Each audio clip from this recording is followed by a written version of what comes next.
Hello dear friends, very good evening.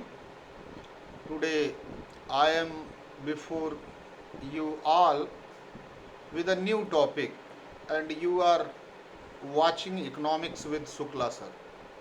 So let's start. Actually today's topic is reasons for economic reforms in India. Bharat में आर्थिक सुधार के प्रमुख कारण क्या क्या थे, आखिर में वो कौन सी परिस्थितियां थीं जिनके कारण आर्थिक सुधार अपरिहार्य हो गए, आर्थिक सुधारों को लागू करना क्यों बहुत ज़रूरी हो गया। आज हम लोग इस बात पर चर्चा करेंगे। तो आइए दोस्तों, हम लोग अपना कार्यक्रम शुरू करते हैं। As you know, the economic condition of India in the year 1991 was very miserable. बहुत दयनीय स्थिति हो गई थी और उसके पीछे के कई कारण थे। अगर आप कारणों को देखें तो पहला कारण ये था कि पब्लिक सेक्टर का परफॉर्मेंस बहुत ही पुअर, बहुत ही खराब स्थिति में पहुंच गया था। दूसरा कारण था बैलेंस ऑफ पेमेंट में डेफिसिट की सिचुएशन थी, यानी हमारा बैलेंस ऑफ पेमेंट जो था वो हमारे फेवर में नहीं था।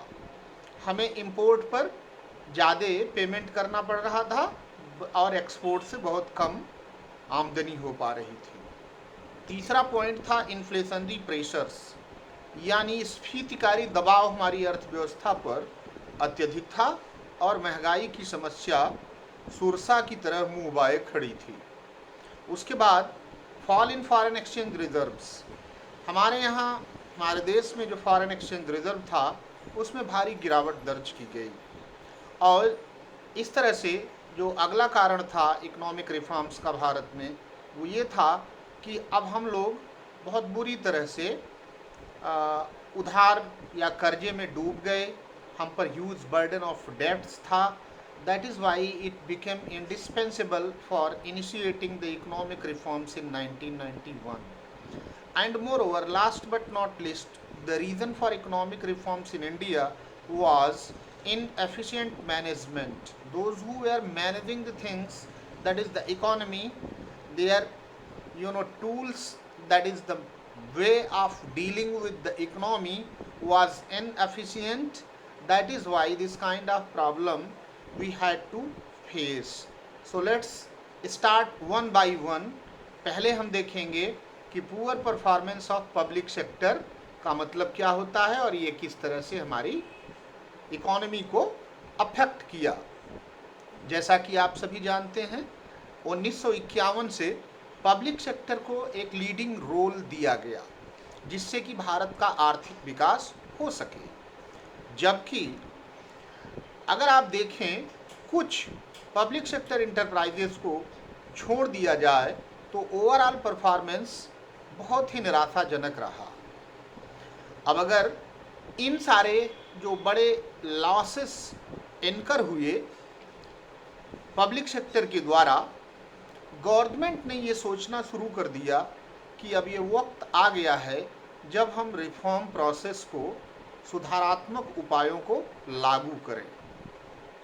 दूसरा कारण पर आते हैं deficit in balance of payments.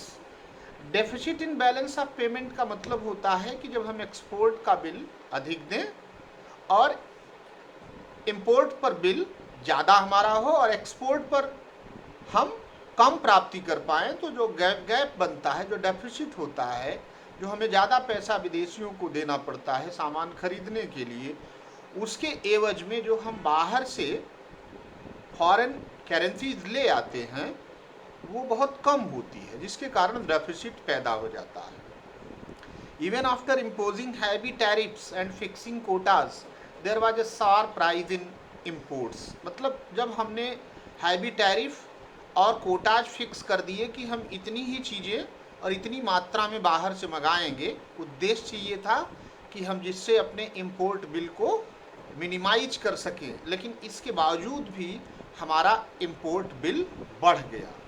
दूसरी तरफ अगर आप देखें तो there was slow growth of exports due to low quality and high prices of Indian goods in the international market. हमारे यहाँ जो प्रोडक्शन हो रहा था उसकी क्वालिटी बहुत अच्छी नहीं थी, और more over it's price was more than that was expected in the international market. That is why we could not increase our export in that period. Let's move to the next point. Inflationary pressure.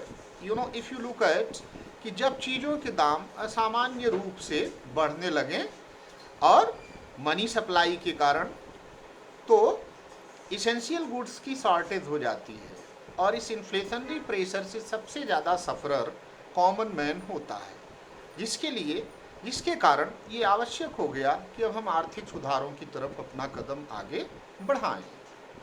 Next point है fall in foreign exchange reserves. हमारा जो foreign exchange reserve था उसमें भारी गिरावट दर्ज की गई। 1991 में फॉरेन एक्सचेंज रिजर्व अपने लोवेस्ट लेवल पर आ गया, और इसने एक तरह के संकट को पैदा कर दिया देश में। उसका परिणाम ये हुआ कि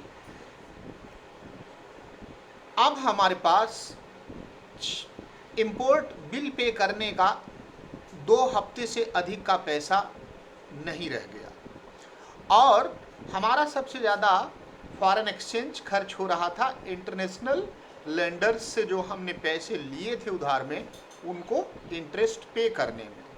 तो ये सारी चीज़ें, इन सारी चीज़ों ने मिल करके इकोनॉमी पर इस तरह का प्रेशर क्रिएट किया कि now it became mandatory for the country to initiate the economic reforms. Moreover when country approach to international financial institutions to lend again and again, they advised to initiate and adopt this new economic policy.